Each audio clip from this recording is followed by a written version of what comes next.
It often starts as an escape, a way to feel better, to fit in, to numb the pain. But over time, it becomes something far more destructive, something that feels impossible to control. Drug abuse. For some, it's a personal battle. For others, it's the heartbreaking story of someone they care about. And for all of us, it's a crisis that we can't afford to ignore. How do we stop it? What tools do we have to help people break free from addiction? And how do we build a society that prioritizes prevention, support, and recovery?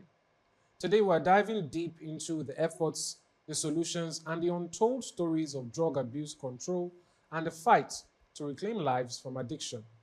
Now, we'll resolve claims, dispel misconceptions, and reaffirm truth. Welcome to Untangle. I am Amadin Ubewe.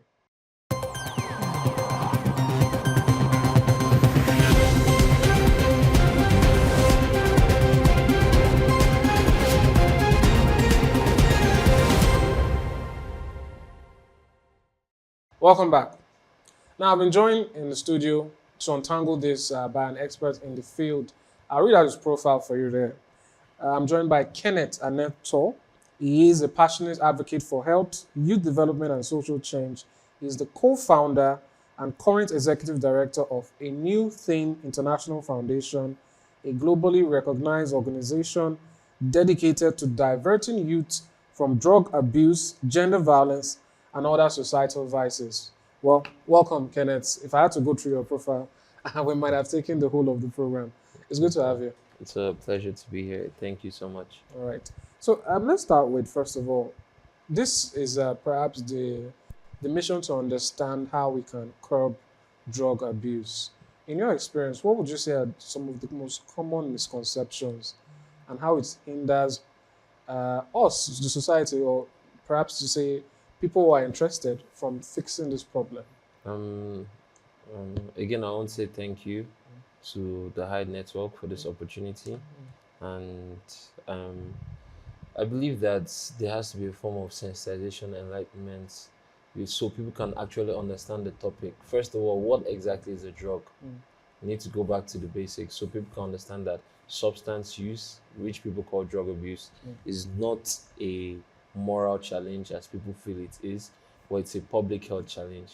So we need to break it down from the basics. So people need to be orientated. Starting, what's a drug? A drug is anything that changes the normal behavior of a person's body.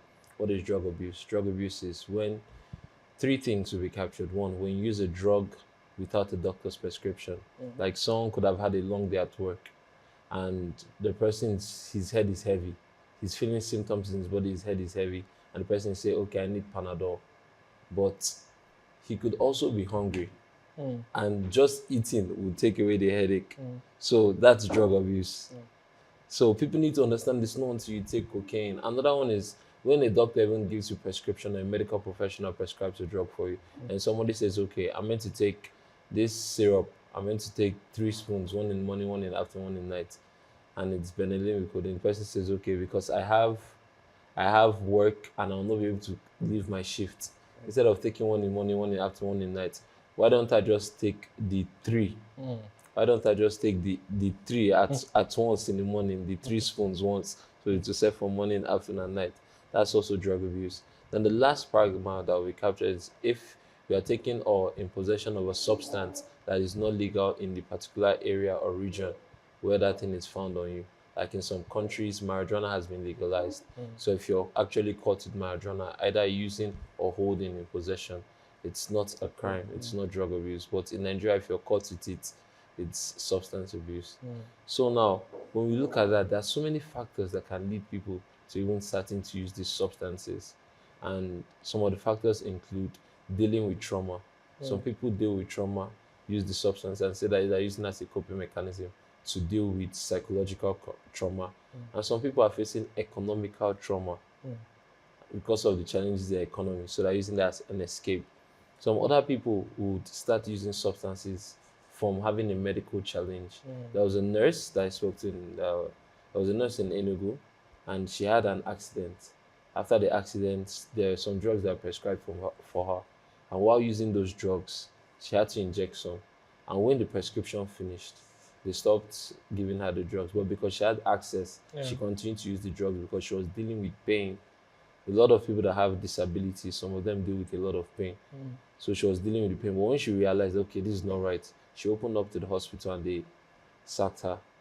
Other times, some people could come from a family. There's some family in our study of neurology of addiction, we're told that since substance use is in stages, when it gets to the addiction stage, where the person has a substance use disorder, is a chronic relapsing brain disorder characterized by a person going after a particular drug of choice, regardless of how it affects him, how it affects his family, and how it affects the society at large. At that point in time, the person already has a substance use disorder and it's a brain disorder, which means that it damages parts of the brain.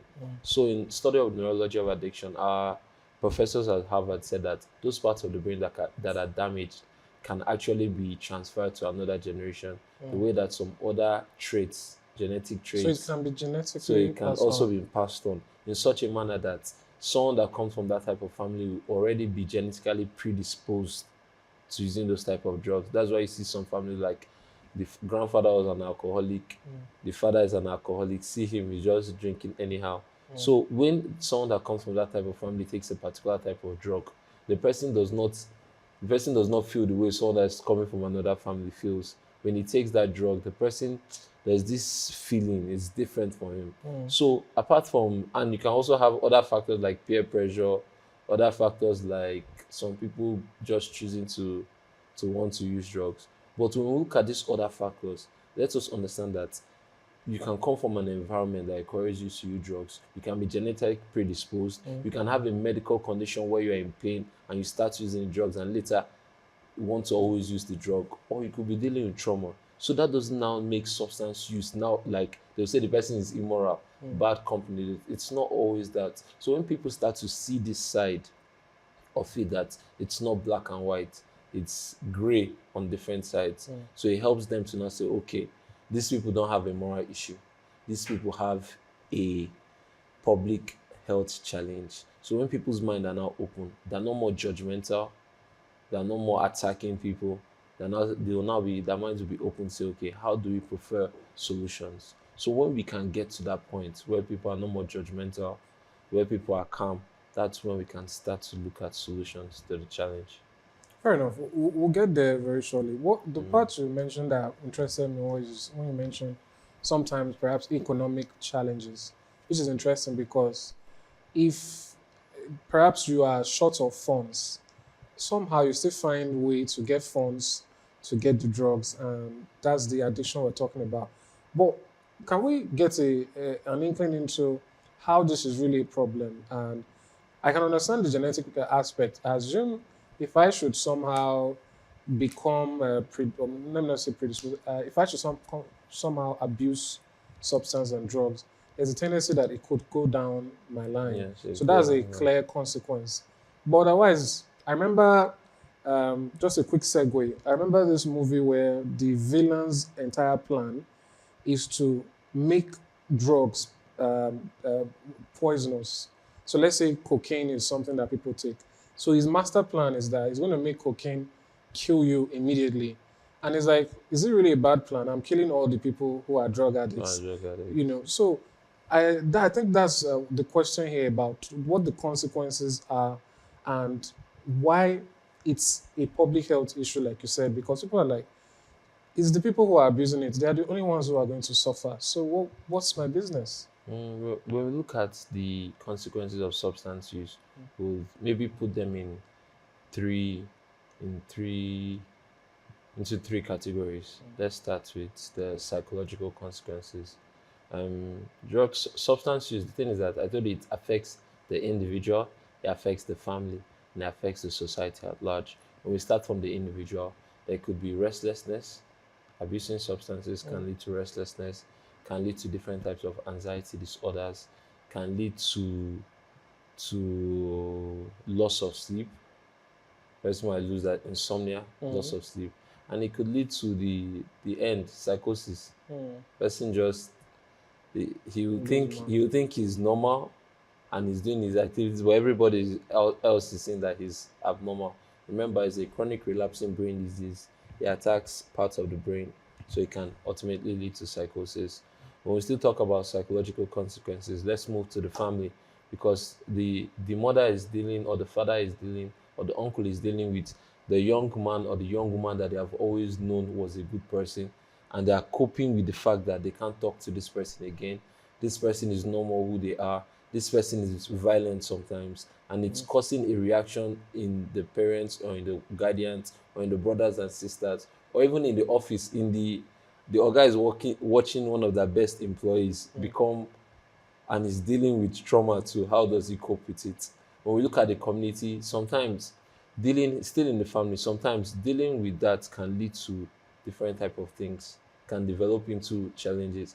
We'll now look at in the community, when people feel like this one is using drugs, they start to act somehow.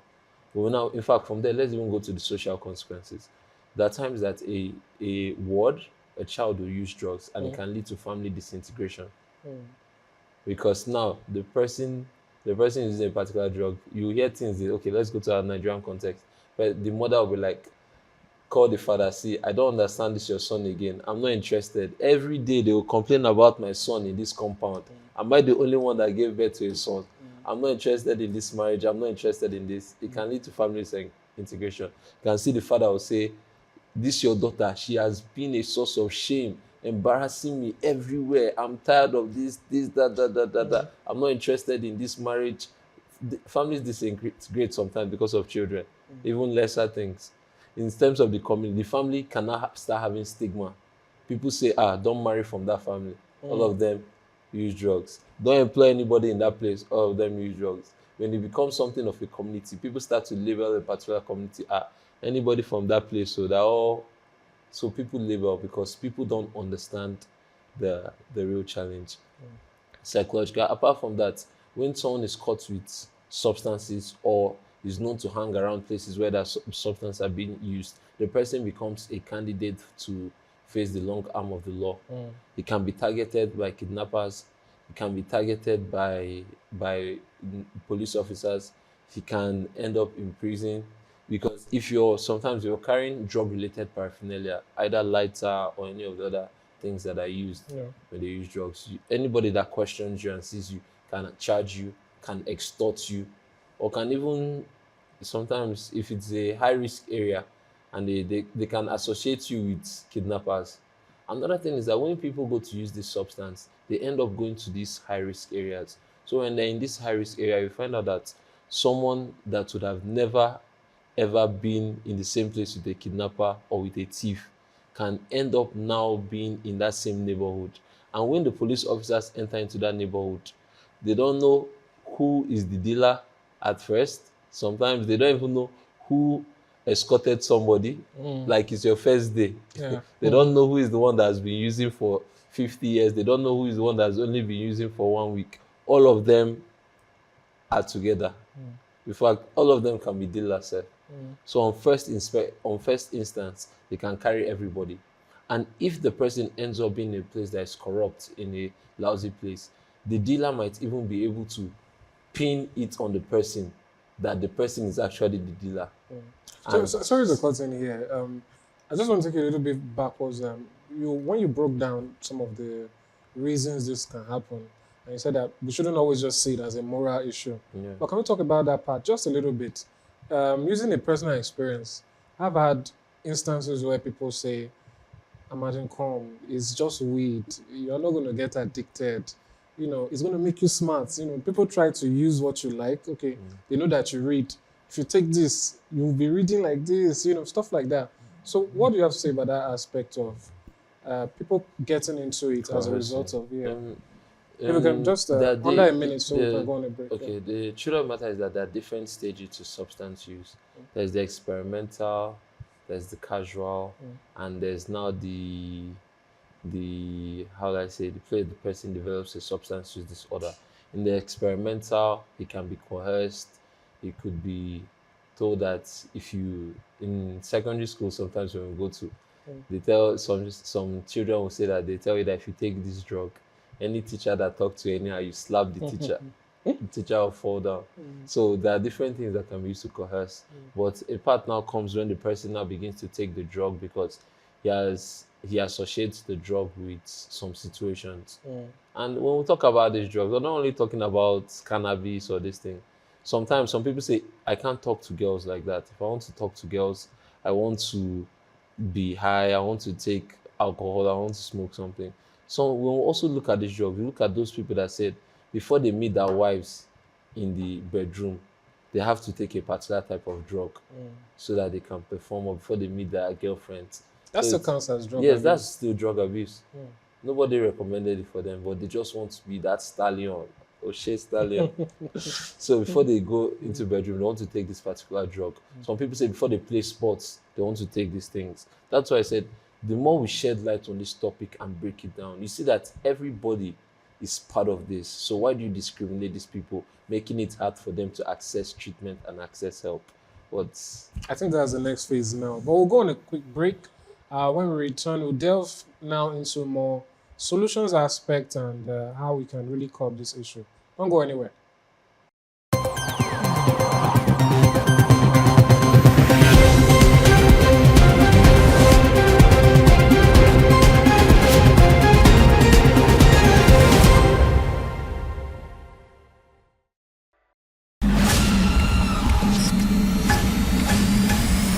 Hey everyone, let's face it, our world today experiences numerous challenges. And guess what? Our community isn't off the hook either. Most of the world issues are either not talked about enough or never talked about at all. But here on Timeline, we've got you covered. We dive deep into issues that affect us every day, leaving behind footprints of wisdom, knowledge, and solutions. Think of it like a roadmap that keeps you on the track for success. So buckle up, because in this new season of Timeline, we're taking another trip through the past, the present, and navigate into a more promising future. Again, we're talking solutions, people, and let's make one thing clear.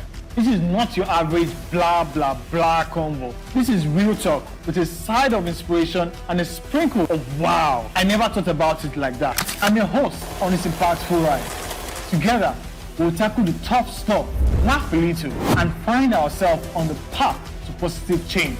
So what are you waiting for? Season 2 of Timeline will be loaded. Let's get started. Hop in and let's drive straight into the heart of issues shaping our world. Let's go. Oh, one more thing.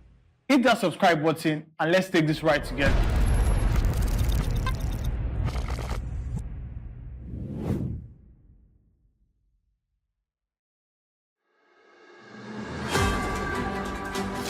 Every day, amazing stories of hope and tenacity unfold across the globe. On Hued Hour, we dive into these inspiring tales and discuss the vital work being done in the humanitarian and development space. Humanity has never faced a shortage of challenges, yet we rise stronger through teamwork and determination. Though these remedies are often underreported, on Hued Hour, we advocate sustainable solutions. We bring you the latest and most impactful news on how lives are being changed. We engage with young change makers and experts who provide valuable insights into relief efforts and the challenges faced by local communities through a global perspective. Join us every Wednesday by 8 a.m. on Hued Network's YouTube channel as we embark on this journey of positive change.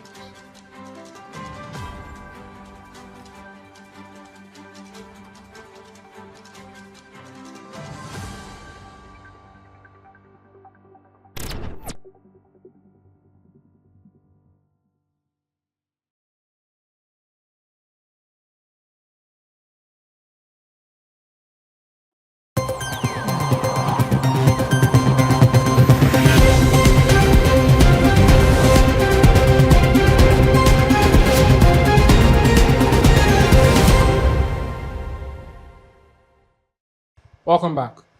I'm still here with Kenneth and Neto. We're talking on the issue of addiction and drug control or drug abuse control. I like to think what we're doing here is part of the solution, sensitization. And it just brought to mind how you broke it down to let people know that it's not just cocaine even paracetamol and the rest. People Because abuse. the reason why I thought about it is that there have been mentions of some very outrageous things being used as drugs. We've heard of, well, brace yourself if you're watching. We've heard of lizard dung, Is that wrong? fermented urine, even glue. Some people sniff glue Yes. or kerosene or and all of that. But that being said, I think we've broken down the problem quite a bit. What would you say as regards solution and a proper way to ensure this uh, collaborative approach that Approach. works? Because I think there are misconceptions about how this can be done. Some people believe you have to break down doors, point gun at people and different things. But in your experience, what is the way forward? All right, thank you. In addressing the challenge of substance abuse, since it's a multifaceted issue, there must be a multifaceted approach, and that approach is intervention. In terms of intervention, there are so many stakeholders in the value chain that have that part to play. Let's start with the example the media. The media is tasked with informing the mindset of a generation of nations of people. So the media are giving us this type of platform to continue to engage, to continue to enlighten, to continue to reach out to their own demographic, get people the right information they should have on this particular issue, and it opens their mind so that they can actually receive solutions. Then they have us that are into sensitization and advocacy. In sensitization, we go into the rural communities, the areas that might not be so easily accessed, the areas that they might actually need this to be drummed in, things that cannot be said in the 30 minutes frame of a show or 1 hour frame of a show. We'll now go there and be like there for 3 days, 4 days, talking to people, training ambassadors. Those ambassadors will now send them back into the communities, rural areas that we cannot reach. We also have the stakeholders in policy, talking with the Ministry of Health, talking with the National Assembly members, discussing with them on how they can create advocacy programs, sponsor advocacy programs as their zonal intervention programs in their own communities to sensitize people on dangers of substance abuse. We also have the National Drug Law Enforcement Agency under the command of Brigadier General Buba Marwa, retired. And there they have drug demand reduction department, they have the supply reduction department. The drug demand reduction department works with other CSOs and NGOs to arrange programs, visit schools, go into neighborhoods. Then they have the supply reduction. They go after the barons, the traffickers, people that move these drugs around. And you have been seeing some of the highest records of drug busts and things like that. Most recently, you see so much news, so many barons that were untouchable, people are being touched, seizures and all these things. Apart from the two, we have the other people that are into rehabilitation. These are people that, when other people that have challenge on substance use come into the rehabilitation centers, you can, since it's a chronic relapsing brain disorder, that means part of the brain is damaged. So when they first come into the treatment centers, you can do a scan of the brain and see the parts of the brain that are damaged. And depending on the severity of that issue, between 3 months to 6 months, maybe 2 years or three, you can see a total healing on that brain when that person does a PET scan, and so it's treatable. You also have the clergies. The clergies pray. The clergies take care of the mental. They take care of the spiritual mindset of the people. They have those into harm reduction. Those into harm reduction are some people that notice that, okay, this person, his use of this particular thing is a challenge. So how do we make him, before we can create a way for him to come out of it, how do we manage him so that he's not a danger to himself and a danger to other people? One of the harm reduction methods that were used in other countries are syringe programs. One of the harm reduction programs, harm was in Nigeria. There was a time that they did these programs that they noticed that HIV/AIDS was going up, and they started to share condoms to people, and it actually cut down. So that's understanding people and saying, okay, before we educate these people completely so that they can stop having sex and all these things too much, how do we now make sure that they are not a danger to themselves and a danger to other people, so that also people that are involved in harm reduction to stop the spread of HIV through intravenous drug use, to stop the spread of hepatitis through people that share needles and other high-risk behaviors. Because when people use drugs, they engage in high-risk behaviors. So looking at this, you can see that there are a large amount of stakeholders, from the advocates to the NGOs, to those in advocacy with National Center for Better Laws, to the NDLA, to the media, to those in harm reduction, to those in rehabilitation, to the parents in the house. It's a multifaceted issue. You can't just address it one way. So we all have our parts to play in it. Oh, sorry to take you back a bit. You mentioned something about syringe. Yes. What do you mean about that? Okay. There's this thing called syringe program, and the syringe program has been done in some countries. When you notice that there was a rise in transfer of HIV/AIDS and other related diseases, transmitted diseases, so they developed a syringe program. In those syringe program, it's a harm reduction program. That harm reduction program was to curtail the spread of those particular diseases. So sometimes they would give people free needles, and they will use those opportunity to cancel them. So they give them free needles, cancel them. Then they had this thing, substitution program. Substitution program is giving, when someone is addicted to an opioid, there sometimes in those areas they'll find a particular, there's some methadone, there's some opioids that they give a feeling but they don't give the high, and they are not addictive. So they begin to switch the people from the opioids that are addictive to those ones that they calm them down but they don't make them high. After a while of staying on those ones, because those ones are not addictive, they lose appetite for those other ones, and they can easily be taken off methadone. So these are international programs with international efficacy that have worked in different countries, and things that they're planning to also inculcate into Nigeria. Yeah, I think maybe some person might understand that with what they say in the movies sometimes, with some people who are trying to give up smoking. And they have these patches Yes, they those put patches, you on understand. their shoulders. Yes, yeah, yes. similar. So that being said, is there any role that technology plays in advancing this this advocacy or these targets to ensure all of this? And also, just from your perspective, you've listed different methods. Which, in your opinion, just wondering now, has given the most effectiveness? Is it the prevention, or is it the punitive aspect where people seem to pay for what they've done? The truth of the matter is that your first question On was technology. Technology, okay. First question on technology. There's a large role that technology can play, especially in data gathering, data processing, and help us to interpret. Right now, the surveys that we're working with currently in the country are surveys that were done in 2018. And the surveys that for every 7 Nigerians, one has used drugs in the last, for every 7 Nigerians, one has used drugs in the last 1 year.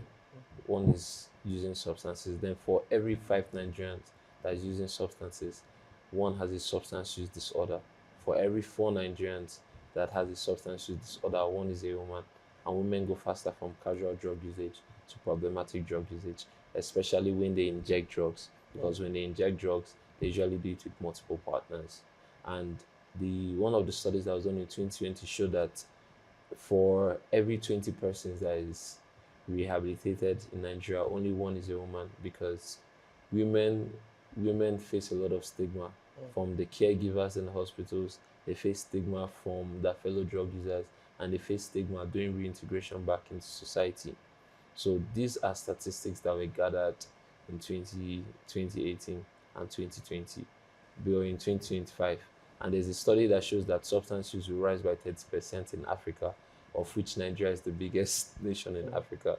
So technology could help us gather more data, sometimes even real-time data on substance use, have people in the field transmitting this type of data. In terms of create platforms where people can access counselors. I was talking to an organization that they actually have people that do free counseling, and it could create a platform for them to connect people. Imagine an application that you can get free psychological first aid online from a licensed psychologist anytime. The NDLA has a drug-free helpline. If you Google drug-free helpline NDLA drug helpline, you actually find a helpline. You can call and talk to someone. But imagine having an app that you could just access free psychological service.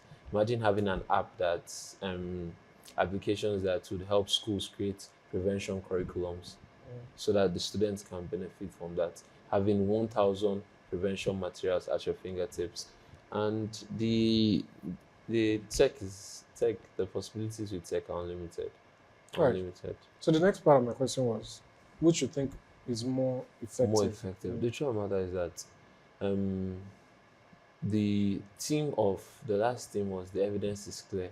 Invest in prevention. The World Drug Day. That was on June 26th, 2024. The last theme of the day was the evidence is clear. Invest in prevention. So the evidence is clear that prevention works. So we have to begin to put our efforts in investing in prevention, because there's statistics that show that if a person doesn't use drugs between the age of 13 and 25, the person is less likely to ever become addicted to substances. So if we put money in investing in prevention curriculum, making sure that our young ones don't get exposed. And when we talk about investing in prevention, what are we really talking about? We're talking about evidence-based prevention programs. One of those evidence-based prevention programs is the curriculum developed by the United Nations Office on Drugs and Crime. It's called Unplugged. Another one is drug education. So these are things that our organizations, like we've been trained by United Nations, have been trained by them to execute some of these programs. So that's what we do across the country. So like in drug education and even in Unplugged, what we do is that we give them facts, especially drug education. Some of the things that don't work is going to a school saying you do drugs, you die. And that guy is in school is looking at you. His father has been doing drugs since so he knows his father. His father is one, is healthy. There's nothing wrong with father. But that one is looking at you. There's one old man in his compound. That old man is like 90 years old, but he's always in front of the house smoking cigarettes. Nicest guy. If you're passing, he always greet you. Always greet you, say hi. When he's coming back from school, the first person to greet you. That's a lie. So scare tactics don't usually work with youths. When I was in high school, I had this friend that used to take Benelli and codeine. And I asked this guy, why do you take this thing? This guy would say, his mom takes it. You can't tell him, and it's like every night when the mom goes to work, the mom comes back, the mom is tired. The mom will say, I just want to rest. I just want to rest. She'll drink 2 bottles, she'll relax, sleep, go. So now that guy started using the substance. You can't tell that guy anything, because that guy feels like the person that meets his responsibilities uses this substance, and that person is the best person in his life, so it cannot be good. But if you present him with the facts and let him know that this thing, what it does to the body, not in a judgmental way, but with the facts, this is what it does to the body, this is the way it makes you behave, this is what it will now lead to. When he starts to see, okay, this is the way his mom behaves, but this is what is going on in her body, this is what is going on. So you can, children, when children receive new information, they just come and say, Daddy, this thing you're doing is not good though. They'll be the one, they always have that way of talking. So now you're now making the children the advocates. So investing in prevention is creating your own soldiers against substance abuse. Fair enough. We just have less than a minute left, and I just want to quickly answer a question now. To whoever is watching out there, they have a partner, a friend, a family member who they see or suspect is under or has this issue. What are some quick steps you can recommend to them? Okay. First of all, I want to let you know that substance use is not a death sentence. There's light at the end of the tunnel. Our advice that you do an investigation, you understand the person, and do an intervention. You can even call the NDLA drug helpline. You can call it, you can Google drug helpline, or you can Google the drug help net. It's a combination of organizations arranged in geopolitical zones in Nigeria. It was created by the United Nations Office on Drugs and Crime. You can pick out a number and reach out to them. Say, this is the challenge that happened. They won't be judgmental. They won't come with the police. They won't come to fight. But they can advise you on the steps so that you understand, because you could suspect. It might not be that the person is using drugs. So if you confront the person immediately, it might end up severing a relationship or leading to mistrust or this thing. I believe the best thing to do is to know exactly if the person is using. And if the person is using, remember, substance use is in different stages. Experimental stage, casual stage, and addicted, when a person has a substance disorder, which people refer to as addiction. So depending on the type of stage the person is, that's when you can know the type of solution. When the person is in experimental stage, it can be counseling. When the person is in casual stage, it can be intervention, counseling. When the person has a substance disorder, rehabilitation comes in place. These numbers can always be someone, or you can reach out to organization online. You can reach out to a New Thing International Foundation, or you can Google Kenneth Aneto. My name comes up, my number will always come up. You can reach out, we can talk, we can direct you in whichever way. Thank you. Thank you so much, Kenneth. It's been a pleasure, and it's an interesting one. I think we are somewhat armed with enough tools to at least begin to tackle this. Thank you so much for coming. It's a pleasure. Thank you for the opportunity. All right. There you have it. We have untangled the issue of addiction and drug abuse control. I think the key takeaways here are some things that you should know, that drug abuse is not just serious drugs. It's not just cocaine, heroin. You could be guilty of it as well, but it doesn't mean that there is no hope. Like Kenneth says, there's light at the end of the tunnel. Do know that this is something that could be genetic or could lead to genetic predisposition, something that requires help from communities and everyone else. So let's do our best out there to help each other, help ourselves. Like Kenneth says, this is a public health issue, not just a moral one. Do not just see people who might be suffering from this as those wicked souls. There are people who also need help, and helping them also helps you, because when you help someone get off of drugs and addiction, they're less likely to come trying to hurt you to get money to feed that addiction. Thanks so much for joining us once again. If you have any issues, concepts, news items that might confuse you or that require some demystification, don't forget to leave it in the comment section. And on the next segment or the next episode, we just might be untangling it. Thanks for coming, and thanks for coming on the program. Bye for now. I am Amadin Ubewe.